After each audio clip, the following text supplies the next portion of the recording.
Assalamualaikum warahmatullahi wabarakatuh. Alhamdulillah. Alhamdulillahilladzi bini'matihi tatimmus shalihat. Assalatu wassalamu ala Rasulillah Sayyidina Muhammadin wa ala alihi wa ashabihi ajma'in, amma ba'du. Wa qad qala Allah subhanahu wa ta'ala fil Qur'anil Karim. A'udzu billahi minasyaitonir rajim. Ya ayyuhalladzina amanu kutiba alaikumus syamu kama kutiba alal ladzina min qablikum la'allakum tattaqun. Wahai orang-orang yang beriman, diwajibkan atas kamu berpuasa sebagaimana diwajibkan pada umat-umat sebelum kamu agar kamu bertakwa. Shadaqallahul azim. Para pemirsa As'adiyah Channel yang dirahmati Allah Subhanahu wa taala. Perkenalkan, saya Ahmad Nail Al-Yasid As'ad, santri Madrasah Ibtidaiyah As'adiyah 3 Sengkang. Judul tausiah saya adalah belajar dari puasanya ular dan ulat. Jamaah, oh jamaah, alhamdulillah. Ketika kita berbicara ular dan ulat, biasanya bercampur takut, mengerikan dan menggelikan. Betul apa betul? Tapi Nail tidak akan membuat kita ketakutan atau merasa geli.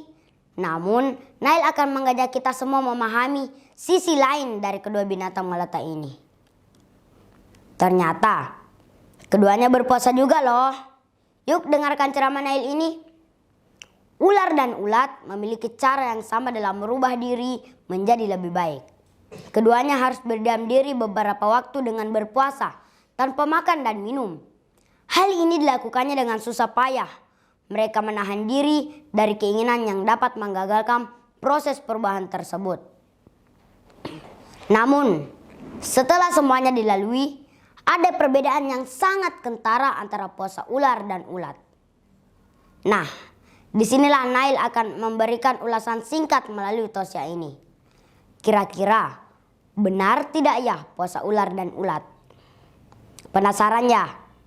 Apa benar mereka berpuasa? Ternyata hasil yang didapat adalah puasa ular.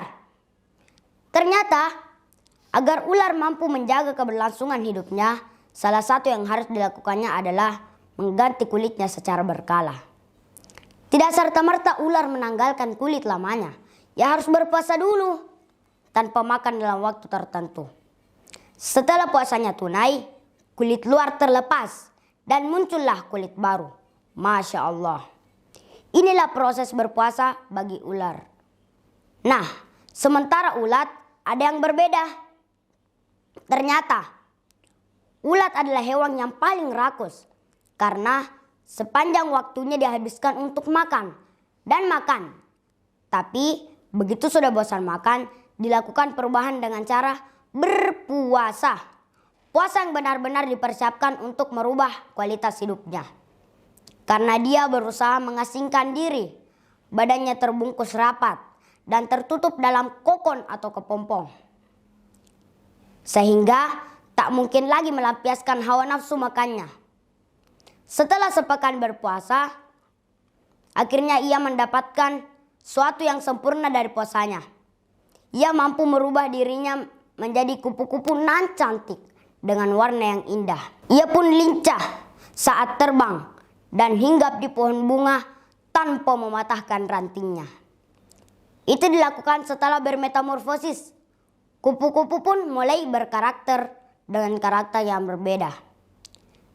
Dan selalu mendekati bunga yang harum baunya. Masya Allah, tabarakallah. Kuasa Allah benar-benar luar biasa terhadap makhluknya yang bernama ulat yang menjelma menjadi kupu-kupu. Jamaah rahimakumullah. Apa pelajaran yang dapat kita petik dari puasa ular dan ulat ini? Yang pertama, wajah ular sebelum dan sesudah puasa tetap sama. Yang kedua, nama ular sebelum dan sesudah puasa tetap sama, yaitu ular. Yang ketiga, makanan ular sebelum dan sesudah puasa tetap sama. Yang keempat, cara bergerak sebelum dan sesudah puasa tetap sama. Yang kelima, tabiat dan sifat sebelum dan sesudah puasa tetap sama. Sementara ulat ada yang berbeda. Pelajaran apa yang bisa diambil? Yang pertama, wajah ulat sebelum dan sesudah puasa berubah indah mempesona. Yang kedua, nama ulat sebelum dan sesudah puasa berubah menjadi kupu-kupu yang indah. Yang ketiga, makanan ulat sebelum dan sesudah puasa berubah menghisap madu. Yang keempat, cara bergerak sebelum dan sesudah puasa menjalar. Setelah puasa terbang di awan-awan. Yang kelima, tabiat dan sifat berubah total. Olehnya itu, kesimpulan ceramah Nail pada hari ini adalah puasa seharusnya mampu menghijrahkan diri kita agar semakin takwa dan mampu menjadi khairun nas anfa'uhum linnas. Sebaik-baik manusia ialah yang mampu memberikan manfaat kepada sesamanya. Maka jangan sampai puasa kita seperti puasanya ular yang tidak memberikan perubahan yang berarti bagi kita. Semoga puasa kita seperti puasa ulat yang memberi perubahan yang berarti bagi diri kita dan tentunya orang-orang di sekitar kita. Sebelum Nail nutup ceramah singkat ini, saya tutup dengan sebaik pantun untuk kita semua. Ular kobra katanya berbisa, hari ini hari Selasa. Ikhlaskan niat dalam puasa, moga terhapus segala dosa. Wabillahi taufik wa sa'adah. Wassalamualaikum warahmatullahi wabarakatuh.